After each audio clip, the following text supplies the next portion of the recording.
lovely day around here because it's Wine Wednesday. Today we're going to be trying a Syrah Rosé from Clonard with my favorite person, Kathy Marston. Hello. Hi, how you doing? Good, I'm very good. You brought in a pink wine for us today, and it actually matches my shirt. Yes, I was very pleased to see that you come dressed to taste. That's very, very good. I do plan ahead. Yeah, well, you know, and this is worth planning for. I have to say, this is a very decorated rosé. I think I'm right in saying that this was the star of the show, the first ever rosé wine competition in South Africa, which was held in September.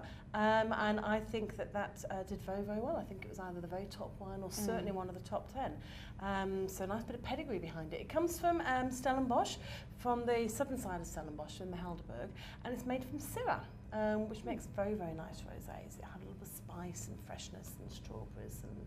Well, that's the theory anyway. Should we see if it actually works out? I'm sure it will. It's such a pretty colour. And it's called the Tamboerskloof. It is. It's also called the Catherine, so I feel an affinity with this wine. Okay, so it's called the Catherine. Kathy, you feel close to it. I feel very emotionally attached to this wine. I feel emotionally attached because it's wine. Fantastic. Let's taste it.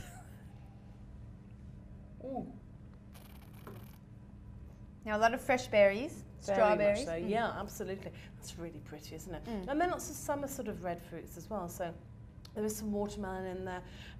There's a little bit of sort of pomegranates and stuff. A little bit of yeah, sort of almost cranberries in there, and it's dry. I love it. Whenever you see a rosé, it doesn't always work, but it's kind of like a rule of thumb. If you see a rosé and it's in a clear bottle and it's got white and silver packaging, you can almost always say it's going to be dry. Really? It doesn't always work. That doesn't always work. I feel but I'm like telling you, it's not a bad rule of thumb. Not a fact. No, it isn't a fact. But it kind of always works. It's a tip. I would, if you're looking for a dry rosé and it's not saying it on the label, look for the clear, white and silver, and I think you'll do okay with that one. Thanks for that tip, so, Kathy. Yeah, there we go. Now it's funny you said cranberries because I'm starting to taste the cranberries now. The tartness of the cranberries are just coming through. Anyways, so we've paired this with camembert with spiced honeyed walnuts and pomegranate syrup. Now you thought I wouldn't be able to say that. And no, it's like a sort of very, very long and I don't know, pomegranates. I can't eat them either. I can't do the whole... We used to eat them with a pin when we were in the UK, but maybe people eat them with more sensible implements over here. Yeah. Anyway, I wouldn't eat them at all. I would get somebody else to make them into a lovely dressing and I would put it on my camembert, which is what I think is done here. And then I would pair it with this wine. I think this will go really nicely with that. And I think it's one of these wines that you can actually sit and drink over a long period of time.